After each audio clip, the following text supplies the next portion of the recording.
오늘 본문은 하나님의 백성들에게 하나님의 약속이 얼마나 영광스럽고 얼마나 분명한 것인지 하나님의 음성을 다해 격려하며 명령하는 것으로 보입니다. 일어나라, 빛을 발하라. 이는 내 빛이 이를 얻고 여호와의 영광이 내 위에 임하였음이라. 모든 기독교 신자들이 가지는 복음의 위대함, 하나님의 약속과 그 승리와 영광에 대한 성경의 격려와 선언이 우리에게 놀랍게 찾아오고 있습니다. 그리고 2절에 보라, 어둠이 땅을 덮을 것이며 캄캄함이 만민을 가릴 것이라 합니다. 그러니까 이 놀라운 영광과 우리의 책임들은 이 캄캄한 땅, 어두운 곳에서의 사명이 되는 것이죠. 우리가 이제껏 이사야 56장에서 59장에 이르도록 살펴본 바는 하나님께서 일하시는 것이 우리가 우리의 이해를 돕기 위하여 논리적인 설명을 시도했을 때 원칙과 심판으로 이해되는 1차적 세계관이 제일 먼저 보였습니다. 왜냐하면 이스라엘은 자신들이 범한 죄와 약속의 실패, 도덕적 타락에 의하여 멸망을 받았으므로 하나님의 통치에 대한 우리의 1차적 이해는 당연히 율법과 심판으로 이해되는 세계였습니다. 그러나 하나님은 포로된 이스라엘을 아무런 회복의 정치력이나 군사력을 갖추지 못한 상태에서 단지 하나님의 은혜와 신실하심으로 구원을 약속하셨고 이루십니다. 그들은 본토로 돌아오고 자기네들을 붙잡아갔던 나라에서 충분한 지원을 받고 예루살렘을 재건할 수 있게 됩니다. 그것은 분명히 우리가 살고 있는 세계가 그리고 하나님의 통치가 원칙과 심판으로만 이루어지지 않고 하나님의 신실하심과 약속과 의지에 관한 은혜와 구원의 세계라는 것을 보여주었습니다. 그러나 돌아온 곳은 분명 하나님의 약속이 성취되었음에도 불구하고 그것은 곤고한 자리였습니다. 땅은 황폐하였고 기근이 들어 흉년이 들고 예루살렘을 재건하는 일에 노동에 시달리고 포로되었던 70년간 거기 들어와 살고 있던 원주민 아닌 원주민들의 배척을 받고 또 주변의 이방 나라들에 의하여 방해를 받습니다. 그들은 실망하고 침체되어 가서 거의 체념하는 수준에까지 이르러 구약이 끝나는 시대쯤 되면 말라기에서 증언하는 것 같이 모두가 자신들이 가진 신앙에 대한 자신도 없고 자기들 인생에 대한 소망도 없고 의지도 없는, 그래서 원망하고 잊고 사는 쇠락한 나라와 신앙이 되고 맙니다. 그런 데서 하나님은 도대체 뭘 하시는 것일까 하는 것이 우리의 가장 큰 질문이 되었습니다. 그것은 이스라엘의 역사이기도 하고 우리의 현실이기도 하기 때문이죠. 예수를 믿고 사는 신앙생활이 감격이 있고 회복이 있고 용서가 있고 그리고 분명한 소망이 있는데도 불구하고 시간을 따라서 잊혀지고 낙심되고 그리고 타협이 되는 힘을 낼 수 없는 현실이 지난 2000년간의 기독교 역사이고 우리의 인생이기 때문입니다. 우리는 이 고난 속에서 하나님이 그가 베푸시는 은혜와 구원의 약속을 이루신 것이 사실이면서도 우리 마음에 다 들지 않는, 우리가 소원하는 것이 다 응답받은 것은 아니라는 사실 속에서의 이 의심, 이 고통, 이 도망갈 수 없는 현실이 가지는 의미를 물었을 때 우리는 59장에서 드디어 이런 지경까지 왔습니다. 고난은 인생보다 크다. 고난은 우리의 믿음보다 큰 것 같습니다. 그러나 하나님이 1차 세계관을 극복하고 은혜와 약속을 주실 수 있었다면 우리의 믿음과 우리의 현실이, 우리의 기대보다 큰 고난이 결국은 우리의 믿음과 우리의 인생과 존재와 운명이 고난보다 큰 것이라고 반증하는 것이다. 여기까지 왔었습니다. 그리고 60장입니다. 일어나라, 빛을 발하라입니다. 그런 차원에서는 60장을 읽을 때 그 앞에까지의 장들과 연계해서 읽는다면 참으로 느닷없다고 밖에 이야기할 수가 없습니다. 쉽게 우리 다 경험했듯이 기도원에 모여 복음성 부르고 울고 회개하고 감격해서 귀가하는 버스간에서 들은 얘기가 아니라, 그리고 3년이 흘러서 그때 그랬던 게 사실인지 정말이었는지, 아직도 그 불길이 남아있는지 의심스러운 그 자리에 떨어지는 답 같습니다.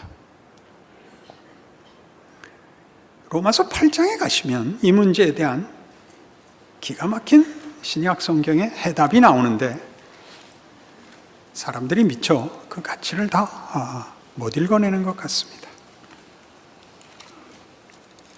로마서 8장 1절. 그러므로 이제 그리스도 예수 안에 있는 자에게는 결코 정죄함이 없나니 이는 그리스도 예수 안에 있는 생명과 성령의 법이, 생명의 성령의 법이 죄와 사망의 법에서 너를 해방하였습니다. 입니다. 잘 아는 말씀이죠. 생명의 성령의 법이, 성령의 생명의 법이 죄와 사망의 법에서 우리를 구원합니다. 말하자면 인류의 현실은 죄와 사망의 법이었고 거기 성령의 생명의 법이 들어오는 셈입니다. 생명의 성령의 법이 들어온 이유는 우리가 죄와 사망의 법을 이길 수가 없었기 때문입니다. 그것은 앞에 있는 7장 24절에서 보는 오라 나는 곤고한 사람이로다. 이 사망의 몸에서 누가 나를 건져내랴에 압축되어 있습니다. 뭐였죠? 선을 알아도 행할 수 없는 우리의 실력이었습니다. 우리는 사망을 이기지 못합니다. 사망은 다만 죽는 것이 아니라 우리가 저지르는 일이 다 사망에 종속되는 것이라고 합니다. 우리의 자랑은 그저 몸짓에 불과하답니다. 우리의 행복은 다만 도망간 것이라고 얘기합니다. 우리의 승리는 누구를 약탈한 것이며 우리의 정직은 선택의 여지가 없는 정도에 불과하답니다. 그렇지 않습니까? 세상은 사망을 이겨내지 못하고 모든 덕목이 사망 아래에 있답니다. 세상에서 우리가 선이라고 생각하는 것들은 다 우리가 행할 수도 없고 행해봤자 거짓인 것입니다. 거기에 하나님께서 예수 그리스도로 말미암아 성령의 생명의 법을 줍니다. 그러니까 예수 안에 있으면 이젠 얘기가 달라지는 겁니다. 뭐가 달라지죠? 잘못한 것도 손해보지 않습니다. 굉장히 어려운 부분이죠. 그러나 성경이 분명히 하나님을 사랑하는 자, 곧 그 뜻대로 부르심을 입은 자들에게는 모든 것이 합력하여 선을 이루느니라 이렇게 선언되어 있습니다. 예수를 믿는 일에 가장 놀라운 기적은 우리가 잘못한 데에서도 하나님이 은혜를 담아내신다는 사실입니다. 세상은 이긴 것도 사망에 종속되지만 우리는 실패한 것도 생명에 종속됩니다. 자, 이 얘기를 끝까지 가려는 의도가 없고 이런 두 다른 것이 현실에 있습니다. 이것이 우리가 혼란을 느끼는 이유입니다.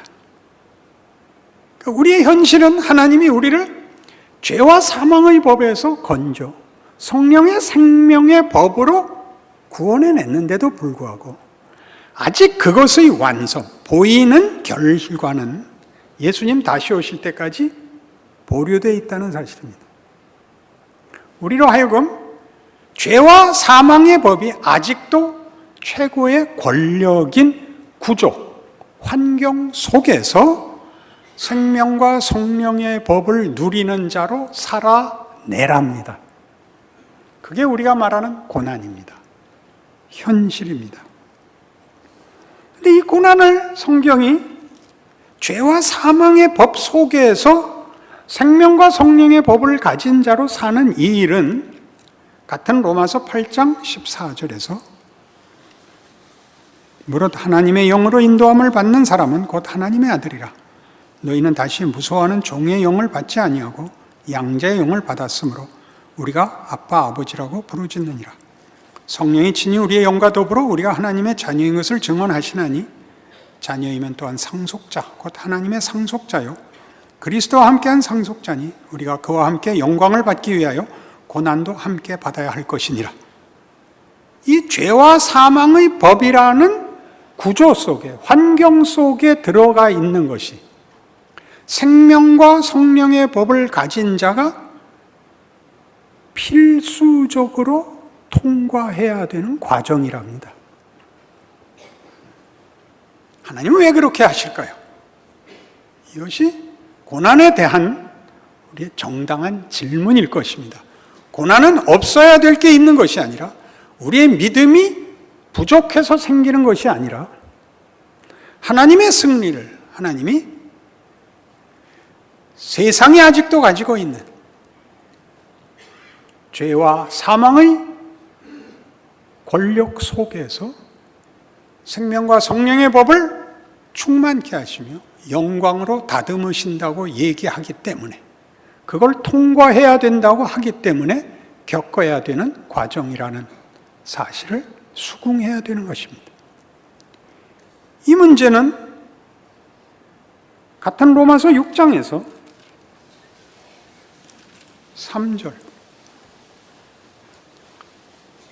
무릇 그리스도 예수와 합하여 세례를 받은 우리는 그의 죽으심과 합하여 세례를 받은 줄 알지 못하느냐. 그러므로 우리가 그의 죽으심과 합하여 세례를 받음으로 그와 함께 장사되었나니 이는 아버지의 영광으로 말미암아 그리스도를 죽은 자 가운데서 살리심과 같이 우리로 또한 새 생명 가운데서 행하게 하려 함이라.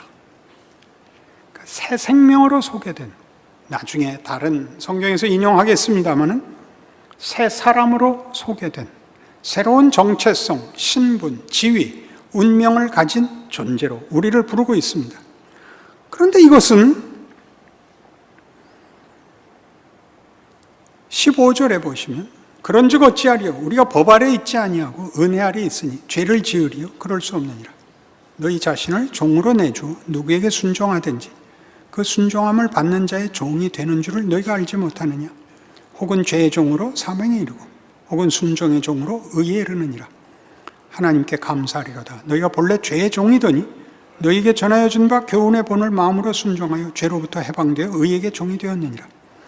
너희 육신이 연약함으로 내가 사람의 예대로 말하노니 전에 너희가 너희 지체를 부정과 불법에 내주어 불법에 이른 것 같이 이제는 너희 지체를 의에게 종으로 내주어 거룩함에 이르라. 생명과 성령의 법 아래에 오면 죄와 사망의 법과 결별하는 줄 알았는데 그 안에서 둘 중에 하나를 선택하라고 얘기합니다. 그러니까 이 선택은 구원을 받느냐 못 받느냐를 넘어온 선택입니다. 그렇죠? 그건 구원이 주어졌기 때문에 주어지는 선택입니다. 구원을 받지 못한 사람들에게는 생명과 성령의 법을 선택할 수 없습니다. 그런데 넘어온 우리에게 죄와 사망의 법과 생명과 성령의 법을 같이 놓고 선택을 하라고 그럽니다. 있을 수 없는 문제 아닙니까? 그게 무슨 선택이 있습니까? 당연히 생명과 성령의 법을 선택해야 되지 않습니까? 그런데 현실이 그렇지 않습니다. 우리는 죄와 사망의 법 아래 너무나 자주, 너무나 많이 사로잡혀 갑니다. 에베소서 4장에 가면 이 문제를 동일한 내용을 다른 식으로 묘사하고 있습니다. 4장 17절. 그러므로 내가 이것을 말하며 주 안에서 증언하니니 이제부터 너희는 이방인이 그 마음에 허망한 것으로 행함같이 행하지 말라. 그들의 총명이 어두워지고 그들 가운데 있는 무지함과 그들의 마음이 굳어짐으로 말미암아 하나님의 생명에서 떠나 있도다. 그들이 감각 없는 자가 되어 자신을 방탕에 방임하여 모든 더러운 것을 욕심으로 행하되 오직 너희는 그리스도를 그같이 배우지 아니하였느니라. 진리가 예수 안에 있는 것 같이 너희가 참으로 그에게서 듣고 또한 그 안에서 가르침을 받았을진데 너희는 유혹의 욕심을 따라 썩어져가는 구습을 따르는 옛사람을 벗어버리고 오직 너희의 심령이 새롭게 되어 하나님을 따라 의와 진리의 거룩함으로 지으심을 받은 새 사람을 입으라.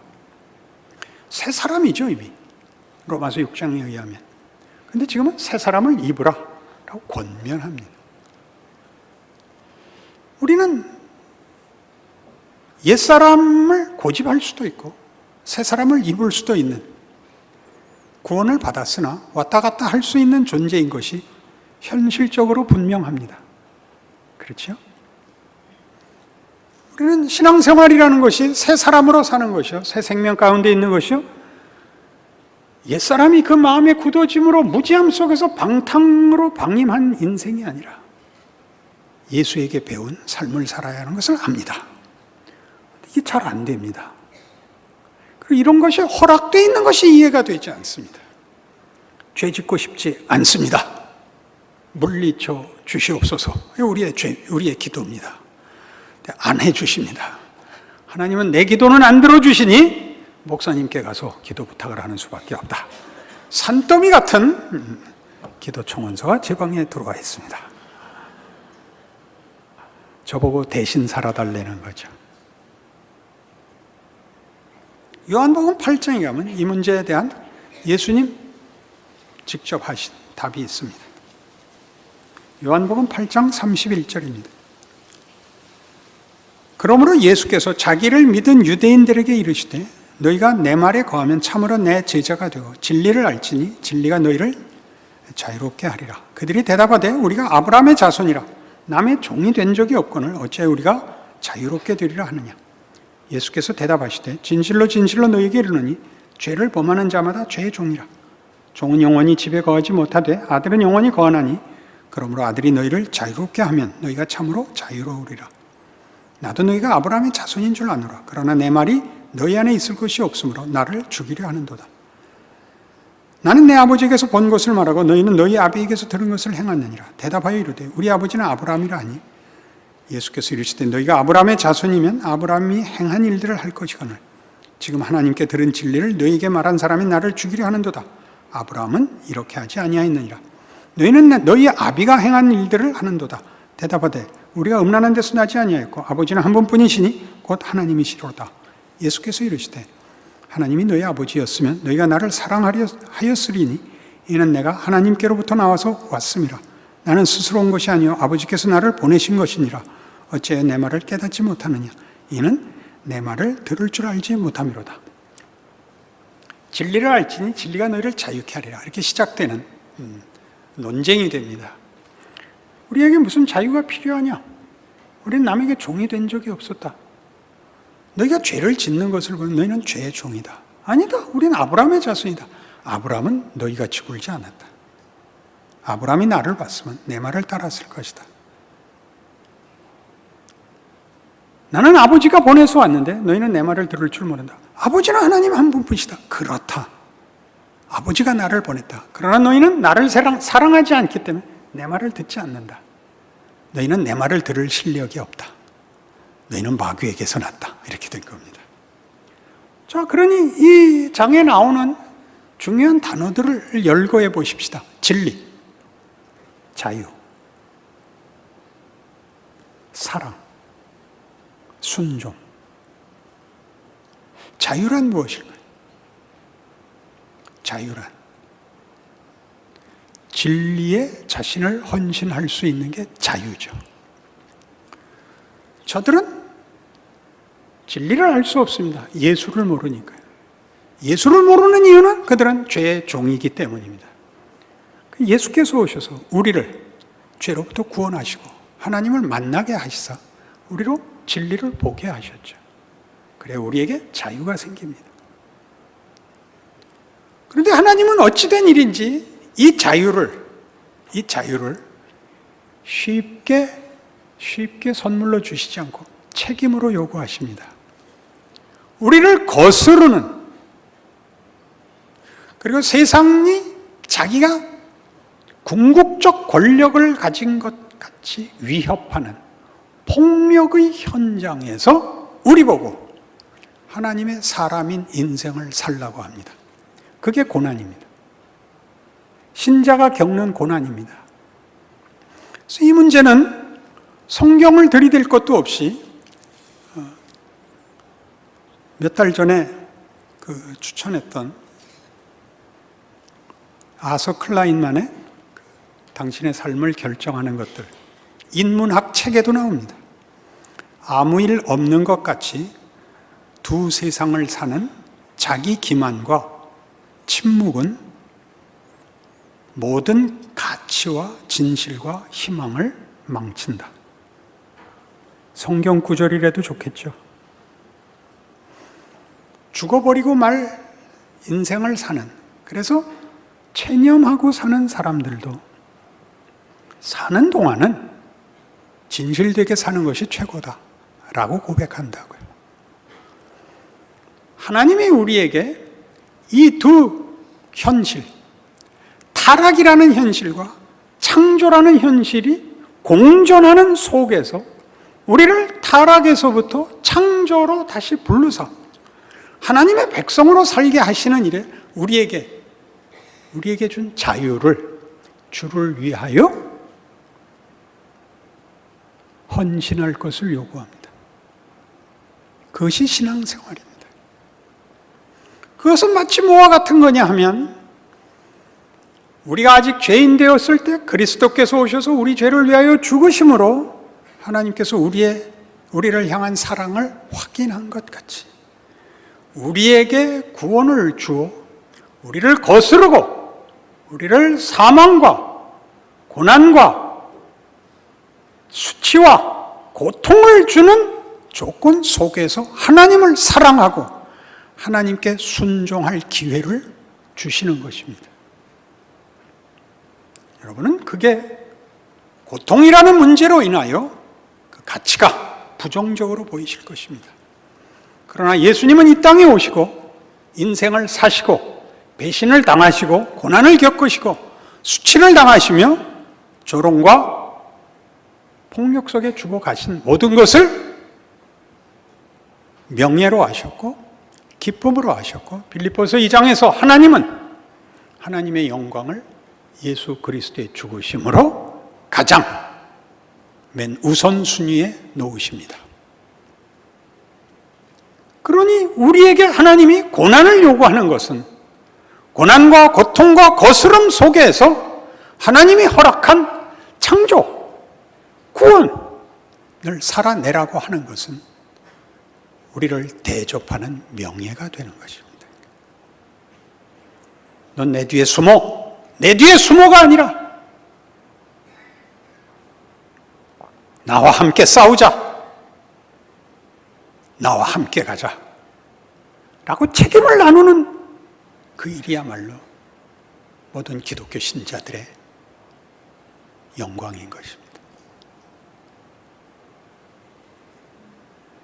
에베소서 5장에 가면 이 문제를, 그러니까 에베소서 5장에서 지금 제가 설명드린 식으로 성경식 설명을 합니다. 8절 너희가 전에는 어두움이더니 이제는 주 안에서 빛이라. 빛의 자녀들처럼 행하라. 빛의 열매는 모든 착함과 의로움과 진실함에 있느니라. 주를 기쁘시게 할 것이 무엇인가 시험하여 보라. 너희는 열매 없는 어둠의 일에 참여하지 말고 도리어 책망하라. 그들이 은밀히 행하는 것들은 말하기도 부끄러운 것들이라. 그러나 책망을 받는 모든 것은 빛으로 말미암아 드러나나니 드러나는 것마다 빛이니라. 그러므로 이르시기를 잠자는 자여 깨어서 죽은 자들 가운데서 일어나라. 그리스도께서 너에게 비추이시리라 하셨느니라. 은밀히 행하고 부끄럽게 행한 것들 빛 가운데 드러남으로써 우리를 고치고 회복하고 더 멋진 길로 나아가게 할 것입니다. 남들을 비난하고 정죄하는 것 빛이 아니라 우리 자신을 위한 빛이 될 것입니다. 그러니 일어나십시오. 빛을 비추십시오. 15절 그런즉 너희가 어떻게 행할지를 자세히 주의하여 지혜 없는 자같이 하지 말고 오직 지혜 있는 자같이 하여 세월을 아끼라. 시간 속을 살아가십시오. 외치고 주장하고 집에 잘 써서 붙여놓지 마시고 살아내십시오. 시간을 채우십시오. 모든 경우에 신자로서 대답하십시오. 한 번의 결론을 외우고 있고 누가 질문할 때마다 다시 품속에서 답을 꺼내는 행위를 하지 마시고 여러분이 선 자리에서 그 경우에 그 역할 거기서 신자답게 하십시오. 그러므로 어리석은 자가 되지 말고 오직 주의 뜻이 무엇인가 이해하라. 술 취하지 말라. 이는 방탕한 것이니 오직 성령으로 충만함을 받으라. 여러분 해석해서 알고 있는 거죠? 최면 아닙니다. 뭐죠? 도망가지 마십시오. 면책을 요구하지 마십시오. 그리고 무슨 주사라 그럽니까? 아프지 않는 주사. 무슨 주사? 마취 주사 맞지 마십시오. 마취 주사 맞지 마십시오. 깨어 있으십시오. 거기서 당해야 되는 것 당하고 도망가지 않고 서 있어야 하는 자리를 지켜내십시오. 그게 여기서 말하는 술 취하지 말랍니다. 여러분이 하고 싶은 만큼 하지 못하는 신앙의 실력에 대해서 속으로 우십시오. 다음엔 더 잘하겠다고 매 순간이 여러분을 자라나게 하십시오. 경험하여 실력이 되게 하십시오. 시와 찬송과 신령한 노래들로 서로 화답하며 너의 마음으로 주께 노래하며 찬송하며 범사에 우리 주 예수 그리스도의 이름으로 항상 아버지 하나님께 감사하며 그리스도를 경외함으로 피차 복종하라. 이런 것들이 나올 수 있는 것은 그 앞에 것들을 행할 수 있어야만 나옵니다. 그것은 다만 노래도 소원도 아니고 우리가 맡은 역할이 무엇인지를 아는 자들만이 할 수 있는 것입니다. 찬송, 감사, 복종.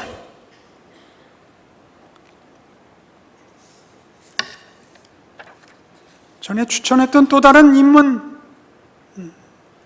인문학 책, 인간의 품격에 거기서도 이런 성경과 방불한 구절이 있었습니다. 실수했다는 것을 깨닫고 한계의 무게를 느낄 때 우리는 자신이 도전을 받고 있으며 극복하고 초월해야 할 상대가 만만치 않다는 것을 깨닫는다. 각각의 결함은 삶의 질서와 의미를 가져오는 전투를 벌이고 더 나은 사람이 될 기회가 된다. 그리고 그 과정에서 자신의 실패에 존엄성이 부여된다. 삼삼하죠? 죽고 말 인생도 이래야 가치가 있다고 아는 자들과 이길 운명과 영광을 부여받고 종말론적 시간의 역순 속에서 살아봐라고 주어진 인생임을 알고 저도 끝나지 않는다는 실패가 끝일 수 없는 운명을 갖고 있다는 신자의 지위와 운명을 알고 있다면 우리야말로 빛으로 살아야 마땅한 것입니다. 그것은 우리의 책임이며 권리며 영광이며 감사이며 책임이며 현실인 것입니다. 기도하십시다. 하나님 아버지 은혜를 감사합니다. 하나님의 자녀로 현실을 사는 위대한 책임을 깨닫습니다.